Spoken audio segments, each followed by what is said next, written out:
오늘 본문은 문화의 비유라 흔히 그렇게 부릅니다. 한 귀족이 왕위를 받으려고 먼 곳으로 본국에 다녀와야 했습니다. 그가 떠나면서 10명의 종들을 불러서 각각 종들에게 한 문화씩을 나눠주면서 자신이 돌아올 때까지 장사를 하라고 명령을 하죠. 그리고 그 귀족은 이제 그 왕위를 받아가지고 돌아왔습니다. 그리고서는 그 종들을 다시 부르죠. 어떻게 장사했는가 보고를 받은 후에 각각 그 종들이 보고한 그에 따라서 상과 벌을 주었습니다. 예수님께서 말씀하신 이 비유에서 귀족은 예수님을, 그리고 종들은 그 제자들을 뜻합니다. 이 귀족이 다시 온다는 것은 예수님의 재림을 상징한다고 볼 수 있겠죠.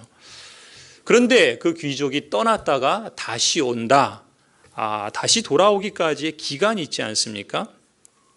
바로 이 기간은 예수님께서 부활 승천하시고 그리고 다시 재림하실 그 예수님의 재림할 때까지의 그 기간을 말합니다.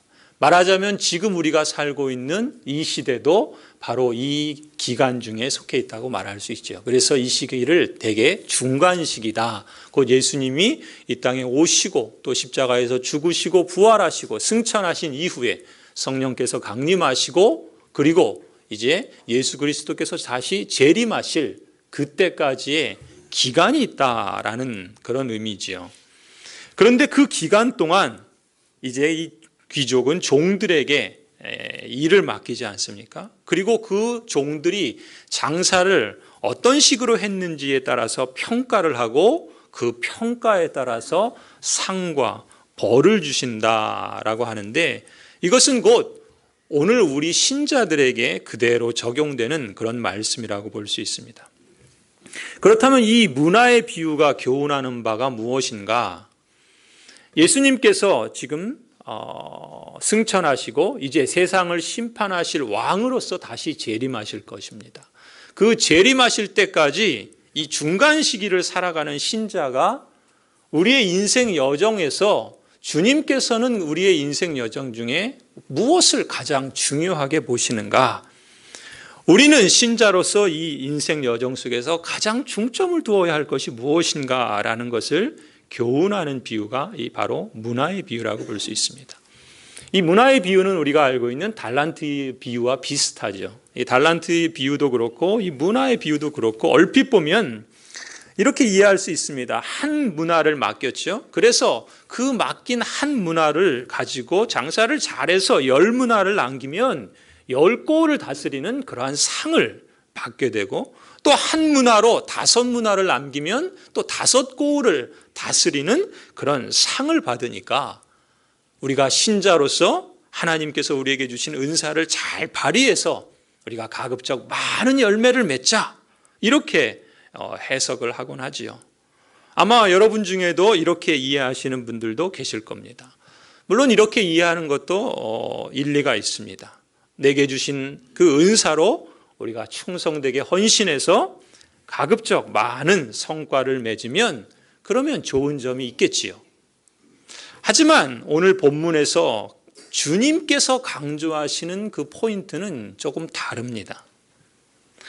그런 점에서 먼저 여러분 한번 이 본문을 보시면서 이렇게 질문해 보십시오. 주님이 하신 이 비유에서 착한 종과 악한 종의 차이가 무엇인가를 한번 보시기 바랍니다.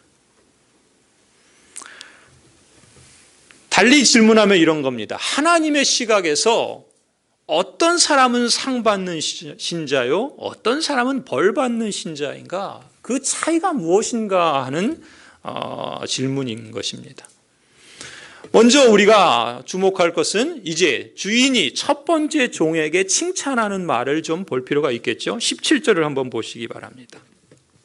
17절에 이렇게 말합니다. 주인이 이르되 잘하였다 착한 종이요, 너가 지극히 작은 것에 충성하였으니 10고을 권세를 차지하라.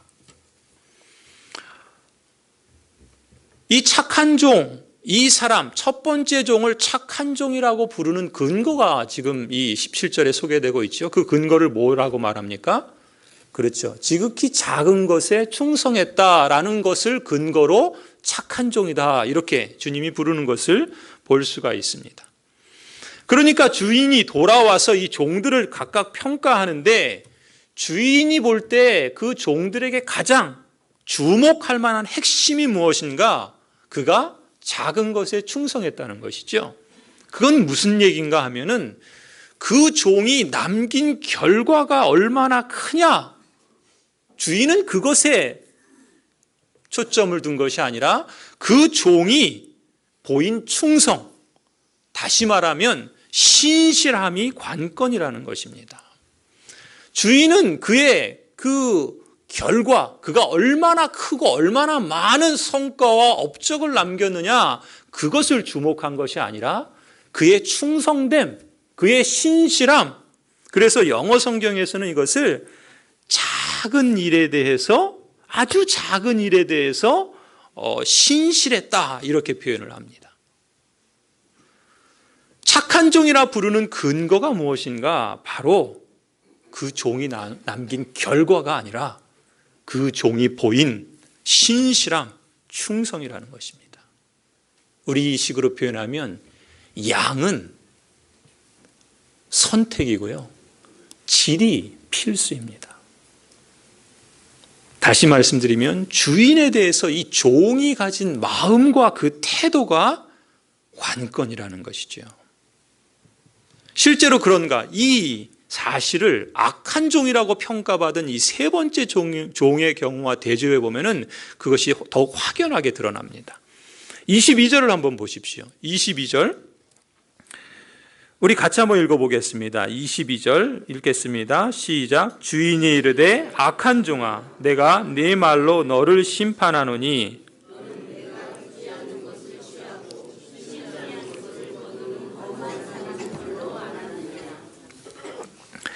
그 다음에 23절도 보시면요. 그러면 어찌하여 내 돈을 은행에 맡기지 아니하였느냐?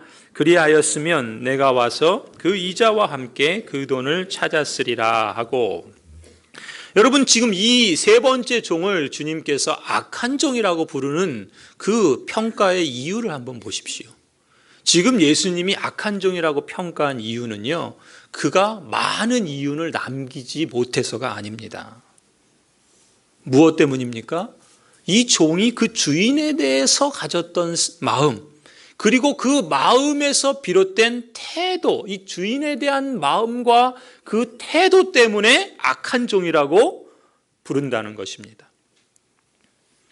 지금 주인이 종들을 평가할 때 가장 주목한 것은요, 첫 번째는 그 종들이 각각 그 주인에 대해서 어떻게 생각했느냐라는 것이 관건입니다.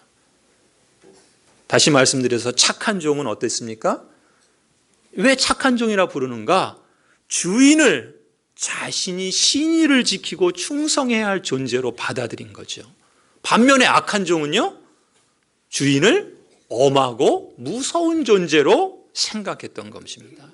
주인에 대한 생각이 이렇게 차이가 나는 것이죠. 그리고 그 생각이 어떤 태도에 다른 모습으로 나타나는 걸 보십시오. 착한 종은 주인이 떠난 후에 이제 주인이 왕권을 받고 돌아올 것이다 라고 말을 했습니다. 그런데 사실 그 왕권을 받고 돌아올지 아니면 못 돌아올지는 확실하지 않은 상황이죠. 또 그 주인이 온다 하더라도 언제 올지는 알 수 없는 겁니다. 그런 상황에서 이 착한 종은 어떠한 여하한 상황에서든지 그 주인에 대해서 신의를 지키려고 했던 겁니다.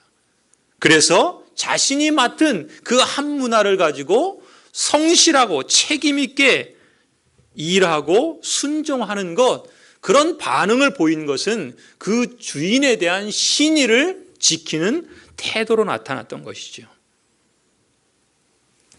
이 주인을 자신이 신의를 지키고 충성해야 할 존재로 생각했기 때문에 이런 태도와 이런 행동을 보였던 것이죠.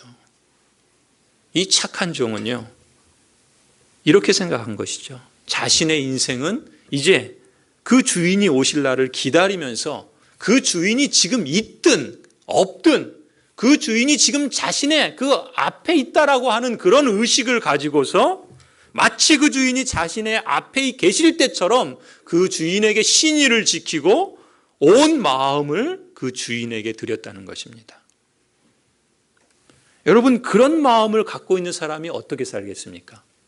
자신의 주인에 대해서 내 주인은 내가 그분에게 신의를 지켜야 하고, 그분이 지금 여기에 있든 아니 그분이 지금 여기에 없지만, 그분이 언제 오실지는 내가 정확하게 모르지만, 그러나 그분이 지금 여기에 계신 것처럼 여기면서 자신의 그 삶에 맡겨진 일을 책임 있고 성실하게 감당했던 것이죠. 그런 사람이라면 무엇을 하든, 그 사람이 장사를 하든 그 사람이 돈을 벌든 아니 일을 하든 봉사를 하든 시간을 쓰든 돈을 쓰든 몸을 쓰든 마음을 쓰든 모든 일상에서 그 주인이 내 모든 소유의 주님이다 라고 하는 그런 마음의 자세를 갖고, 내가 살아가는 이유와 그리고 내가 살아가는 삶의 방식은 무엇을 하든 나는 그분의 다스림 가운데 살아간다라고 하는 것을 인정하는 것으로, 그런 마음으로 살지 않았겠습니까? 더군다나 그 주님이 머지않아 오실 것이다라고 하는 의식을 가졌겠지요. 비록 지금이 그 시기인지 아니면 언제인지 정확하게 알지 못하지만 나의 왕이 다시 오실 때까지 나는 이미 그 왕이 내 앞에 와 계신다라고 하는 그런 마음을 갖고 자신의 왕에게 충성을 다하는 그러한 삶, 그 삶을 이 종은 가장 고귀한 삶의 가치로 여겼던 것이죠. 바로 이런 마음을 갖고 자신에게 맡겨주신 문화로 일을 성실하게 또 신실하게 했던 것이지요. 예수님께서 그런 마음과 그런 태도를 아시고 너가 지극히 작은 것에 충성했다, 이렇게 칭찬하시는 겁니다. 성도 여러분, 예수님께서 우리가 신자로서 우리에게 기대하는 것이 무엇일까요? 예수님께서 언제 재림하실지 우리는 모릅니다. 마치 이 비유의 이야기처럼. 그런데 그 언제 오실지 모르는 주님에 대해서 우리가 어떤 마음으로 우리의 인생 여정을 살아가기를 기대하실까요? 주인이신 예수님께서 우리에게 기대하시는 것은요, 우리의 능력 이전에 우리의 마음이라고 봅니다. 우리가 얼마나 큰 업적과 성공을 남기느냐, 그 이전에 하나님을 향해 대해서 갖는 신실한 마음과 성실한 태도라고 봅니다. 이렇게 착한 종은 주인과의 관계, 그리고 그 주인에 대한 자신의 마음을 중요하게 보았다면, 반면에 악한 종은 어떤 것입니까? 사실상 이 악한 종은 보면요, 주인과의 관계에는 관심이 없습니다. 그저 세상에서 물들고 세상에서 흔히 통하는 사고방식, 세상적인 그런 가치관, 그런 것들을 따랐던 것이죠. 이것이 둘 사이의 가장 큰 차이고 결정적인 차이입니다. 이런 식의 사고방식과 그 속마음을 드러낸 표현이 20절, 21절이에요. 거기 한번 보십시오. 주인이여 보소서, 당신의 한 문화가 여기 있나이다. 내가 수건으로 싸두었었나이다. 이는 당신이 엄한 사람인 것을 내가 무서워함이라. 당신은 두지 않은 것을 취하고 심지 않은 것을 거두나이다. 이 종은 주인이 먼 길을 떠나면서도 종을 부려먹지 못해서 안다라는 그런 사람으로 생각한 거죠. 두지 않은 것 취해버리고 심지 않은 것 거두려는 못된 그런 주인으로 생각한 겁니다. 그런 주인은 가혹한 사람이기 때문에 괜한 짓 했다가 그 한 문화라도 잃어버리면 어떻게 되나? 그래서 그냥 그대로 수건으로 싸두었던 겁니다. 가만히 있으면 중간이라도 하지, 그게 상책이야. 그래서 한 문화를 받은 그대로 수건에 싸서 보관했던 겁니다. 여러분, 이 주인이, 이 악한 종이 어떤 마음을 가진 겁니까? 주인이 어떤 분인지 제대로 모르는 거예요.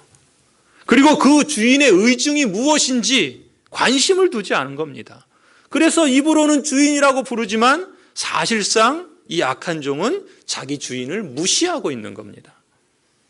과연 이런 관계가 주님과 신자의 관계인지 의아할 정도이지 않습니까?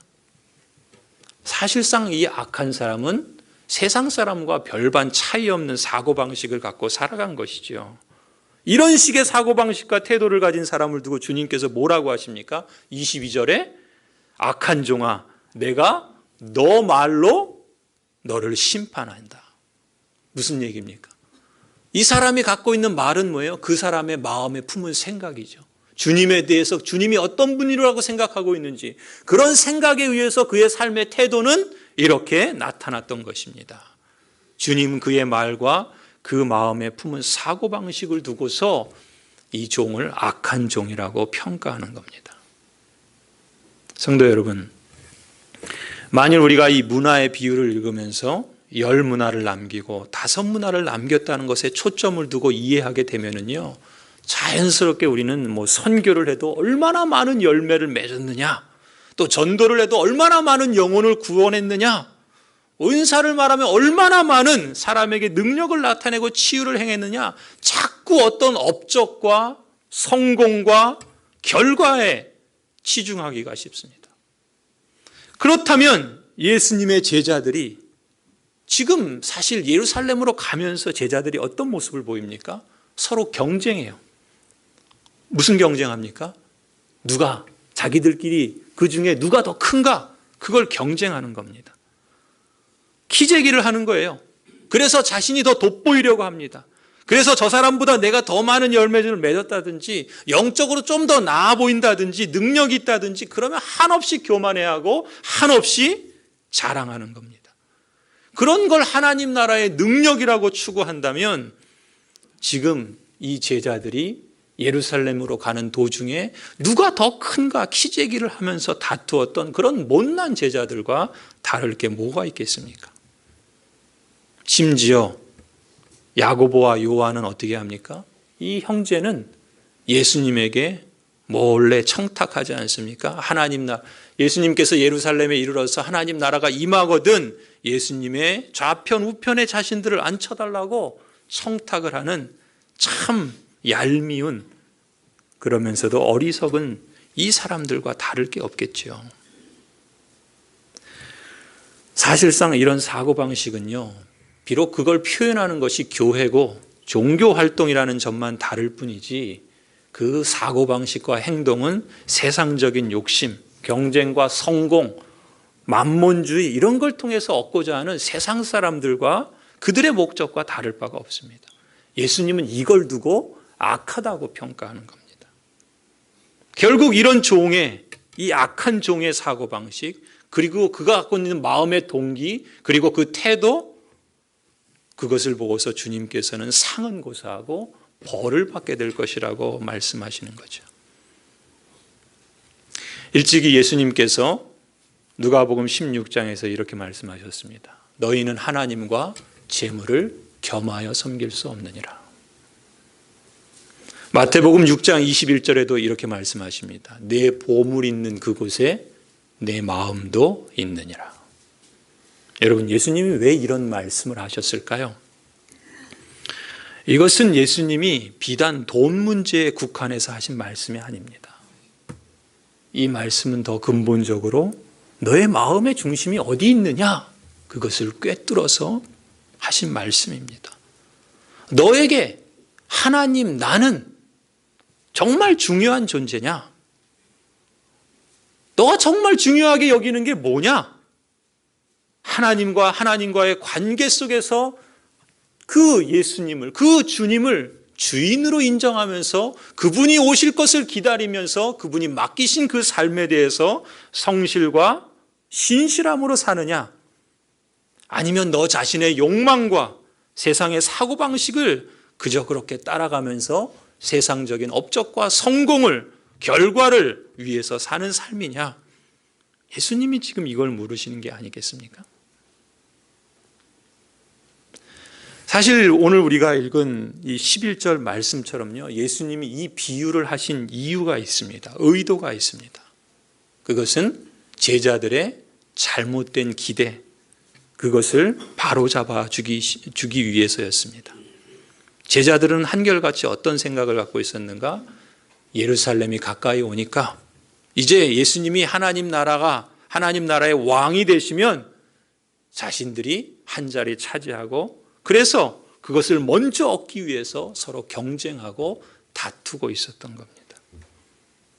제자들의 이런 그릇된 기대를 교정하기 위해서 이 문화 비유를 말씀하신 것이죠.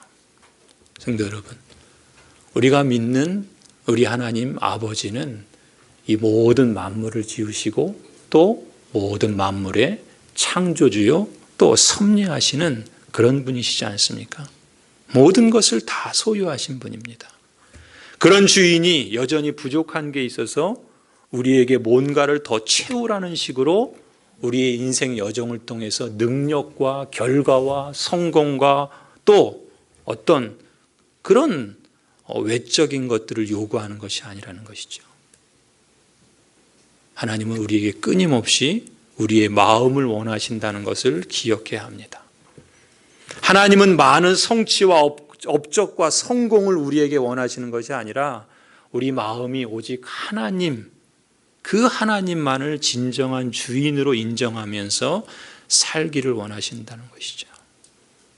마태복음 22장에서 예수님은 이렇게 말씀하십니다. 예수께서 이르시되 내 마음을 다하고 목숨을 다하고 뜻을 다하여 주 너의 하나님을 사랑하라. 하나님이 원하시는 것, 그것은 바로 저와 여러분이 마음을 다해서 하나님을 가까이 하는 것이고 또 하나님을 사랑하는 것이고 또 하나님께 신의를 지키는 것이죠. 그런데 놀라운 것은요, 우리가 풍성한 삶의 초대를 지금 하고 있는 것처럼 하나님을 가까이 하고 그 하나님을 주인으로 인정하고 그래서 하나님 앞에서 신의를 지키려고 이 땅을 살아가게 되면 나 자신에 대해서 하나님의 시각으로 바른 관계를 세워갈 수 있고 남편이 아내에게, 아내가 남편에게, 부모가 자식에게, 자식이 부모에게 다른 사람들과의 관계에서 조화로운 관계를 맺고 그 안에서 서로를 용납하고 용서하고 깨진 것들이 회복되고 화평이 회복되어지고 그리고 이 세상의 삶의 자리에서 우리가 일하는 일터와 사회 속에서 주인이 바로 이 일하는 그 고용주가 아니라 아니 내가 그 영업을 내가 그 비즈니스를 하고 있다면 내가 그 주인이 아니라 바로 예수 그리스도께서 이 일터에서도 나의 주인님이라는 의식을 가지고 그 주님이 지금 이 자리에 있는 것처럼 성실하게 신실하게 신의를 지키며 충성하는 마음으로 살아가고자 한다는 것이죠. 우리가 사는 삶의 모든 자리에서 우리는 하나님을 가까이 하고 하나님을 사랑하고 하나님께 신의를 지킴으로 인해서 그것으로 말미암는 이 땅에서의 그런 하나님이 다스리는 그런 통치의 복과 평화와 또 샬롬을 경험하게 된다는 것입니다. 비단 내게 주신 은사를 발휘해서 봉사를 하고 또 선교를 해서 선한 일을 하고 전도해서 영혼 구령에 힘쓰고 예배를 온 마음과 정성을 다해서 하고 기도를 드릴 때 하나님의 뜻을 구하고 또 말씀을 읽을 때 하나님의 그 우리를 향하신 뜻이 무엇인가를 분별하며 하나님께 성실과 신실함으로 응답한다는 것이죠. 우리가 사순절 믿음의 도전을 하는 것도 우리가 2018년 리빌딩을 하는 데 있어서 가장 중요한 기초도 바로 이것입니다. 우리가 우리의 마음을 다하고 우리의 뜻을 다하고 우리의 목숨을 다해서 하나님을 가까이 하는 것이고 그 하나님을 주인으로 인정하는 것이고 그리고 그 안에서 살려고 끊임없이 그 의식을 가지고 애쓰는 것이라는 것이죠. 그렇게 되면은 더 나아가서 우리의 일상에서도 남편으로서 아내로서 또 일터에서 학업의 현장에서 그리고 이 사회에서 심지어 자연 환경에 대해서도 내 마음의 중심과 내 인격의 그 내적인 중심부에서 얼마나 하나님께 내 마음을 쏟아 그의 통치와 다스림 가운데 살려고 하는가, 이걸 강조하지 않을 수 없다는 겁니다. 믿음의 형제 자매든 성도 여러분, 성도로서 여러분은 이 땅에 하나님 나라의 시민으로 살고 계십니다. 여러분이 예수 그리스도를 주님으로 받고 또 그 안에서 행하신다면 여러분은 이미 하나님 나라의 시민으로 이 땅에서 살고 계신 겁니다. 그런데 여러분, 그것이 실감이 나십니까? 내가 하나님 나라의 시민으로 살고 있다는 것을 실감하고 계십니까? 우리가 이 땅의 하나님 나라의 시민으로서, 이 땅의 천국 시민으로서 실감나게 살아가려면 먼저 무엇보다도 주님이신 하나님과 우리 자신이 누구인지, 또 하나님께서 우리가 어떻게 살기를 원하시는지 알아야 하겠습니다. 지극히 작은 것, 충성하는 것, 바로 그것이 이 정신입니다. 내 마음을 다하고 목숨을 다하고 뜻을 다해서 주 너의 하나님을 사랑하라. 내 마음의 중심과 내 인격의 중심부에서 내가 얼마나 하나님께 내 마음을 쏟아내고 그의 통치와 다스림 가운데 살려고 하느냐, 우리가 늘 이 점을 염두에 두고 살아가기를 원합니다. 교회 생활도 그렇고요, 신앙생활도 물론이거니와 우리가 일상에서 일을 하든 봉사를 하든 시간을 쓰든 돈을 쓰든 우리의 몸을 쓰든 또 마음을 쓰든 교회로서 목회자로서 장로로서 또 권사로서 집사로서 성도로서 살 때뿐만 아니라 우리의 가정에서 남편으로서 아내로서 살 때도, 또 일터에서 자기의 맡은 자리에서 예수 그리스도가 나의 주인이다라고 하는 이 의식을 가지고 그분께서 언제 오실지 알지 못하지만 그분이 반드시 오실 것이다라는 그런 소망을 가지고 마치 그분이 지금 내 앞에 와 계신 것처럼 그분에게 신유와 충성을 다하는 태도, 그것을 우리가 더욱 힘써야 할 줄로 믿습니다. 주님은 머지않아 왕으로 다시 오실 겁니다. 그 왕이 다시 오실 때까지 나는 이미 그 왕이 내 앞에 와 계신다는 마음으로 나의 왕에게 신실하게 또 성실하게 충성을 다해야겠습니다. 그런 사람에게 착한 종이라 부르시고 또 그런 착한 종에게, 신실한 성도에게 주님께서는 이렇게 축복하시죠. 잘하였도다 착한 종이여, 너가 지극히 작은 것에 충성하였으니 열고 올 권세를 차지하라. 여러분, 우리가 사순절 첫 번째 주일을 보내면서 주님의 칭찬과 또 주님이 주시는 그 면류관으로 별처럼 빛나는 삶을 더 깊이 소망하는 저와 여러분이 되기를 주님의 이름으로 간절히 축원합니다. 기도